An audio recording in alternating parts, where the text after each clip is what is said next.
Horns up and welcome to a brand new episode of Headbanger's Kitchen. Folks, in October this year, I went to Turkey for a holiday and I ate a lot of amazing food. And I got back a lot of amazing food with me as well. And today I want to show you how to make a Turkish egg dish called menemen, which is absolutely delicious. It's the perfect keto breakfast as well. And you know what? Enough jibber jabber, let's get cooking. Let's start with the cheese, and I got this in Turkey on my recent trip. It's a nice hard cheese, a bit like cheddar and really good. Then I get my grater and I grate that cheese. Now I presume most of you don't have this Turkish cheese, so you can use any cheese you like, something that you have on hand, something that will melt is good. Anyway, once that's grated, let's move on. Next we get some sucuk, which is a Turkish sausage that is flavored with cumin and other spices. I just cut mine up into small chunks after removing the outer skin. Once again, if you don't have access to this, you can use some chorizo or like a Goa sausage or any flavorful meat will do. You can also make it vegetarian and skip the sausage altogether. Next, I get a jalapeno, and I know what you're thinking. Jalapenos are not Turkish. And you are correct. They use a very large non-spicy chili which I don't have access to. So I decide to use the fresh jalapeno, which I will de-seed and use because I want the flavor and not the spiciness. Anyway, I cut it into small pieces. Alternatively, you can also use a green bell pepper. Now it's time for the tomatoes, which are the most integral part of this recipe after the eggs. So I just cut my tomatoes into halves and remove the green bits on the top. Now I'm going to grate those tomatoes because I will get all the flesh and none of the skin. Basically, you can peel the skin of the tomato and then chop it up and then mash it in the pan, but this I find is the easiest way to get the tomato flesh all mashed up. You can also use tomato puree, no problem. Anyway, once our tomato is grated, let's move on. It's time to make our menemen, and I start by heating up some olive oil in my pan, and to that I add a bit of butter. Now I got this cute little copper pan which they use in Turkey to make these eggs, but you can just use a normal non-stick frying pan or even your cast iron skillet. Now throw in those jalapenos and saute them. Then in goes my sucuk, and I just let that cook and get nice and crisp. The sausage will also flavor that butter and oil. Saute that sausage, and when it's gotten a bit crispy, I will add in my grated tomato and give everything a good mix. I shall now season this with some salt, black pepper and red chili flakes. Give everything a good mix and now cover and cook for about 6 to 8 minutes. After 7 minutes, I open mine up and give everything another good mix. I now add in my cheese and just stir everything so that the cheese can melt and become one with this delicious and flavorful tomato sauce that we've created. Next, I add in my eggs, one at a time, and then I gently move them around with the spoon. I like having big pieces of egg, so I'm not going to violently scramble them.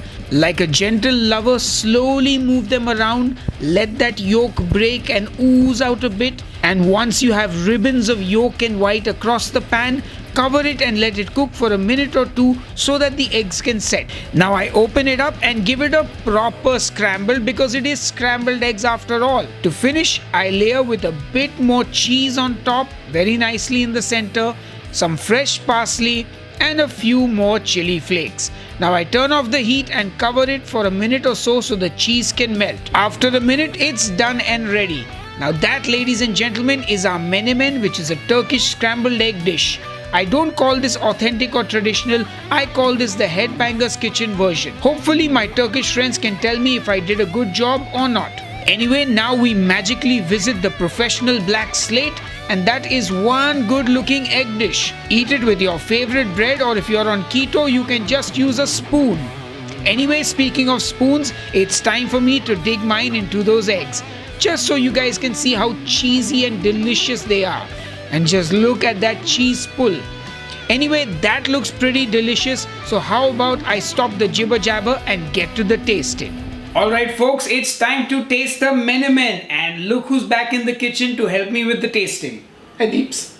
I have some terrible "it's raining menemen" jokes. Oh, it's raining men, it's raining men. Ruined it. I'm the killer of jokes. But are you ready to taste? Yes. Alright, dig in. So this also has sucuk. Yes, this has sucuk. And what peppers does it have? It has jalapenos because you don't get those spicy non-spicy Turkish peppers here. But I removed the seeds and all from the jalapenos and used it. This is really tasty. Oh my god, this is really good. So the one thing I didn't really enjoy about menemen in Turkey is that sometimes the peppers can bring a lot of water to the mix. Yeah. So you get like watery scrambled eggs. But the fact that you've actually used jalapenos is genius because then it's not watery at all. Yeah. It's like a delicious scrambled cake. And that with cheese, the sausage actually has all the flavor. Yeah. And that goes into the eggs and then it's just something magical happens. Like the sausages, it's got cumin, it tastes a bit like chorizo, it's delicious. Oh, Yeah. so good. It is really good. And the eggs are creamy, I love it. I love it, love it. Awesome. So I guess Dipti has given the menemen the horns up. Stealing sausage. Sausage stealer. Anyway, I hope you guys are going to make this dish, and like I said in the video, if you don't have the Turkish sausage, you can use chorizo, you can use Goa sausage also, and it just adds flavor to the whole dish. But it's delicious and I hope you will make it, and I guess I will see you on the next episode then. Until then, cheers and keep cooking. Even the tomatoes are delicious and not watery. Nope. How? Cook it out. You have to cook out the tomatoes till a lot of the water is gone. And the cheese also helps to kind of bring everything together. Cheese brings everything together. Cheese brings everything together. Let's put that on a t-shirt. Cheese brings everything together. This video was made possible because of the wonderful people who support me on Patreon and here on the YouTube memberships. Thank you all, you are absolute legends. And if you'd like to support Headbangers Kitchen, the links to join my Patreon are in the video description box just below this video. You can also buy my ebooks, you can buy some merch, or you can just watch more Headbangers Kitchen videos. All of it helps. Anyway, horns up.